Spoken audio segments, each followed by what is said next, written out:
What is going on, everybody? Paul here, coming at you with your Crypto Coffee update, where we start the day by discussing the news and the upcoming events, all in the wide and seemingly ever-growing world of crypto. But first, before we get anywhere with this, simultaneous sip, join me now, fresh cup of coffee. Now that is how you start the day. Alright, so first things first, our news bite for the day. Stripe founders discuss decision to drop BTC as payment services. So Stripe, a very large payment settlement company, has decided to no longer use Bitcoin Core, or BTC, as a payment option. This has ruffled a lot of feathers and seems a little counterintuitive, one would assume, with the cryptocurrency scene exploding in terms of growth as it is. Despite the bear market, adoption is just absolutely ballooning. We're seeing more and more companies coming on board. Why would Stripe pull the plug at such a critical point in growth? Well, Samuel Hague has a lot to say about it in his fantastic article over at bitcoin.com. Go check it out. We always like to support good journalism. Link below in the description. You can read the article there. So let's unpack this a little bit. Who is Stripe and what do they do? Well, you can see here Stripe is the new standard in online payments, self-purported, and that's exactly what they do. It's a very large company that deals with essentially packing together various payment options for small and medium, sometimes even large enterprises. Maybe you run a small store near an airport and you get a lot of international customers and they want to pay with their currency for whatever reason. Enter Stripe. You can do that. Fantastic. And it's a way to kind of offload all the headaches of having to do international exchange calculations or finding a vendor for the Turkish lira or a vendor for the euro and a vendor for the Mexican peso. Stripe just kind of does it all in one nice package deal. So that's nice. And they're no small company. Check out the bottom of this clip here.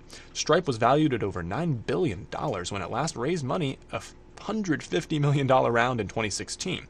Now, this was in 2016, so we can reasonably assume perhaps Stripe is valued between, let's say, $5 and $11 billion. So no small fry. If this was on the radar as a cryptocurrency, with a valuation like that, Stripe would be well in the top 10. So nothing to balk at. Now, let's get into the meat of the issue. You can see here, Patrick sought to emphasize that the reasons underpinning Stripe's decision to move away from Bitcoin Core are a question for the Bitcoin community, basically, and especially for the architects of the software, whether they want to optimize Bitcoin for being a payment method or for being a form of digital gold, a store of value. And in here, Patrick is talking about BTC, Bitcoin Core, being a form of digital gold and a store of value rather than electronic cash. Now, we'll unpack that here momentarily, but there's a bit more to that you can see here in the next slide. Look at the highlighted part. It just works less well for our use case, and this wasn't a decision where we wanted to be the arbiter. We were just looking at the data, and it was declining rapidly in use as a payment method. If it starts increasing in use again as a payment method, then sure, great, we'll go back and we'll add it.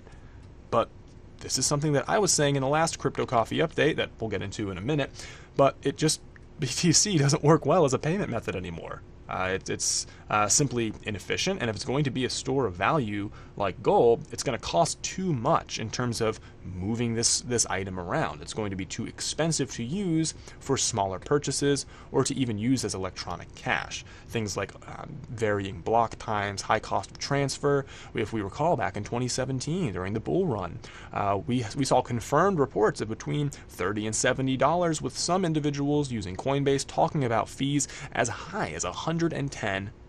Now, again, we didn't corroborate that, but I can corroborate fees as high as 70, which is just, frankly, unacceptable in terms of digital cash and using it as a payment method at all. So really what they're saying here is much more accurate. It's more of a store of value in that regard.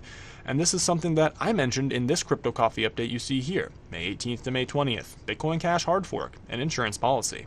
Here we explored a bit about what the hard fork was about, what it was like, and I even went into some detail about how I needed to buy something. And I like to practice what I preach, so of course I opened up my Bitcoin wallet, took a look at choice between Bitcoin Core and Bitcoin Cash, and lo and behold, Bitcoin Core was going to charge something like 35 cents, whereas Bitcoin Cash was less than a penny. So a 70 times greater fee on Bitcoin Core as compared to Bitcoin Cash. So I went with the obvious solution and just went with Bitcoin Cash.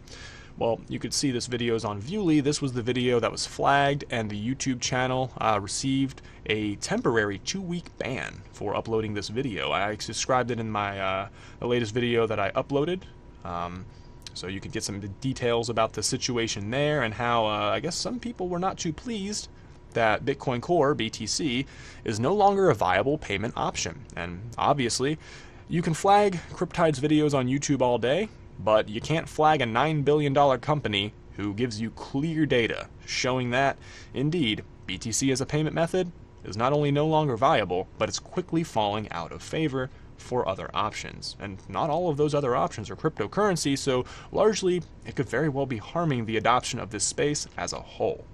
And finally, to kind of wrap up here, a wonderful, insightful comment from a gentleman named Peter. The highlighted portion here: the store of value function of money is a secondary function that is subsidiary to its function as the general medium of exchange. And that's kind of a bit of a heady, dense statement, and let's go ahead and unpack that.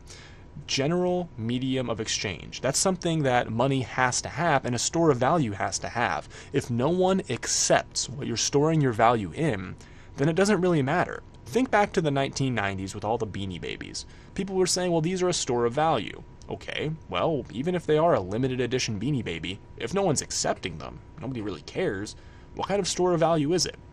And to bring that home, here it is, 42 coin. Now, it's very scarce and very fungible. After all, there's only 42 of them, which is why it's worth 3.7, roughly, Bitcoin per coin. But, again, if this is a great store of value, after all, there's only 42 of them, then why isn't it as popular or more popular than BTC? Well, because there's more to it. You need monetary velocity. You need people actually using the coin, or the medium, whatever it may be, as a medium of exchange, with monetary velocity, before it becomes a store of value. I've seen many articles try and invert this thing and create some kind of upside down pyramid, and really what they're doing is they're trying to change the fundamental nature of money and exchange, which frankly is just something that, well, can't be done. So with that in mind, this gentleman's comment, Peter, very insightful, and I implore anybody who's interested in this kind of thing to take a deeper look at monetary theory, and I think you'll really quickly realize that indeed there needs to be some form of monetary velocity in order for the asset to have any kind of underlying sustainable value. It's how you create a monetary system. But that's all we have for the news by today. Let's go ahead and get into your Crypto Coffee update for Monday, June 4th. Really not too much going on for Monday or Tuesday, folks. I guess everyone's winding down after a very, very busy blockchain week and just taking a breather kind of at the halfway point of the year. So Monday, June 4th, the second ACM workshop on blockchains, cryptocurrency, and contracts is happening in Incheon, South Korea. Hope I pronounced that right. If not, let me know in the comments and then have a giggle at me, because I try, but I'm not Korean. The 5th ACM Asia Public Key Crypto Workshop is also happening in the same South Korean city.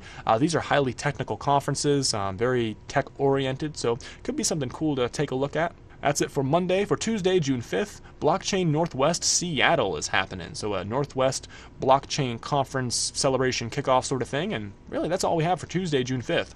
Of course, as usual, all links below in the description, along with a big old list of B-list tokens. They're not bad projects, they're fine projects. It's just there's far too much to talk about with respect to time. I can't keep you guys here all day, and I got stuff to do as well. So, with that said, thank you so much for watching. Your support really does mean the world. As I said, this channel has had some hiccups here lately, but we have been uploading uninterrupted to all of our decentralized alternatives, things like Viewly, D2, BitChute, Steemit, all those kind of platforms we are very active on. So if you feel like you're missing some YouTube Cryptide stuff, check us out on there, or check out the Discord or website, cryptide.cc. We upload everything there, including some news, so it's your one-stop shop for all crypto-related information.